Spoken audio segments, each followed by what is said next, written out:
back to this channel, Equine Hair by Sabina. Today I'm going to be going over saddle seat show buns. So for this, you're going to want to have started with a low ponytail, just like with the rest of these hairstyles in this series. And again, to tighten it, if you need to, you're going to grab two little sections from the underside of the ponytail to tighten against the nape of the neck. And if you need to, even like sliding the hair tie back down and then tightening some more if it's just not quite as low as you want.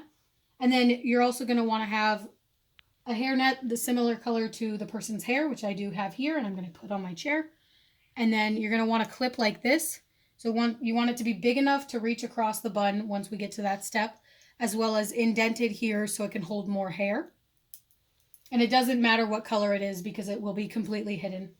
But you're going to start by kind of smoothing the ponytail a little bit, flipping it up, keeping that out of the way, opening it, and then just gently going all the way across. You're going to make sure that you've gotten some of the hair that's against the scalp, as well as obviously all of the ponytail itself.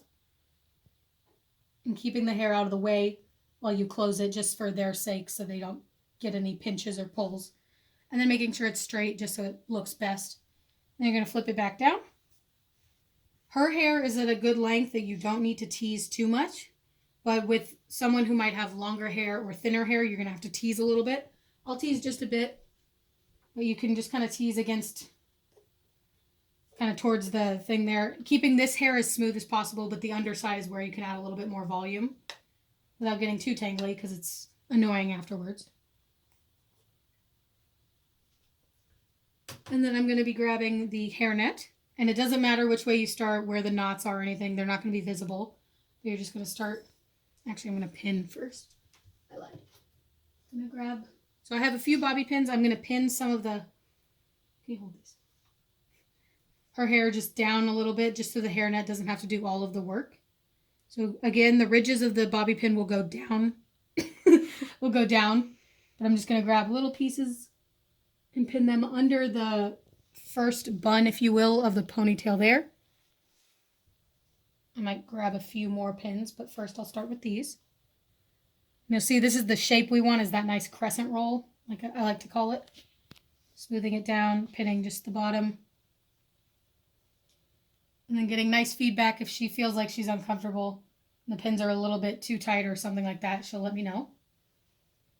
One more. Sorry, didn't mean to scratch your neck.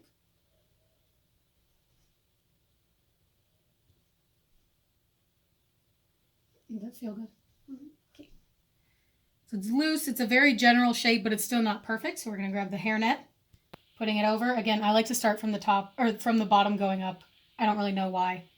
And then flipping it, going back down. You see it kind of condensed the shape a little bit, and it's less ideal, but we can work with it.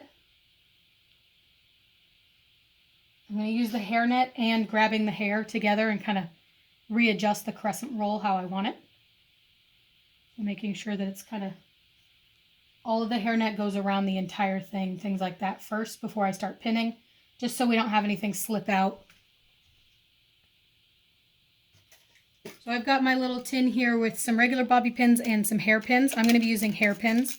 If you see here, they don't close towards the end, so they're really good for kind of adhering the hair to another section. So I'm going to pass these to my person, just so they're easily accessible. Thank you. And then I like to start on just one side and work my way around, but you're going to start first by just adhering, making sure to get a good section, and then, because you want that crescent roll to reach all the way around and kind of lay flat, but still be very noticeably that shape that is ideal.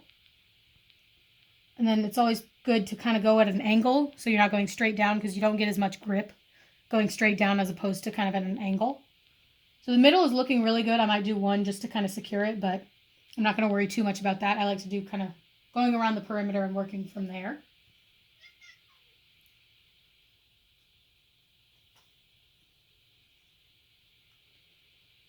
So on this side, if you want to come over, we'll see on this side that it's kind of like doing this weird fold over here. So I'm just going to tuck it a little bit and then pin it.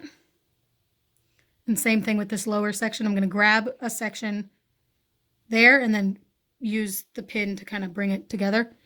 And most of this will be hidden by the derby, so it's not super important that it'd be like exactly perfect, but you want to have that general shape. If you come right to the middle, you'll see it's a good longer than it is tall, things like that, making sure it's kind of flat. So I might take one here as well as I can, just tucking it under, getting some of that bubble there, things like that. And you just keep adjusting. It might take 10, 20, 50 pins, but just making sure it's that shape that you want and that it's really secure. And I like to kind of feel and see where, because you can kind of feel if it feels really loose or if it feels like there's not a lot of hair one spot as opposed to another. You might redistribute the hair here and there.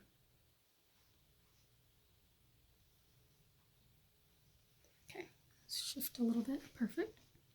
Then I'm going to come back over here because this pin didn't do as much as I'd like. I'm just going to do more pinning there.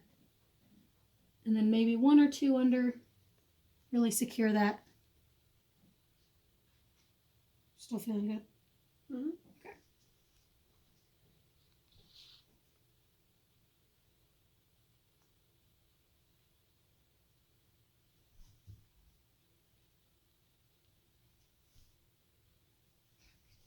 Is that all? That's all.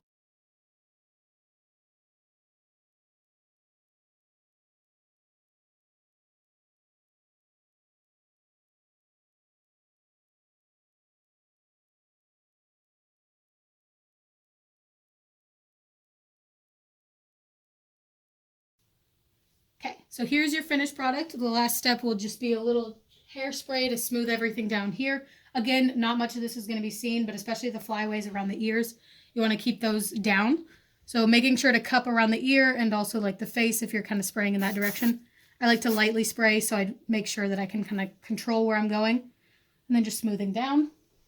Then I'll do the same thing, moving the ear out of the way, keeping it from going into her face. She's also closing her eyes because she's smart, but even if she didn't, you don't want it to get in their face if it doesn't have to. And then I like to do just a little bit on the top just to make sure. And then a good amount in the bun itself just to kind of keep it all together if you're really fearing that it might be a little loose. And you're done.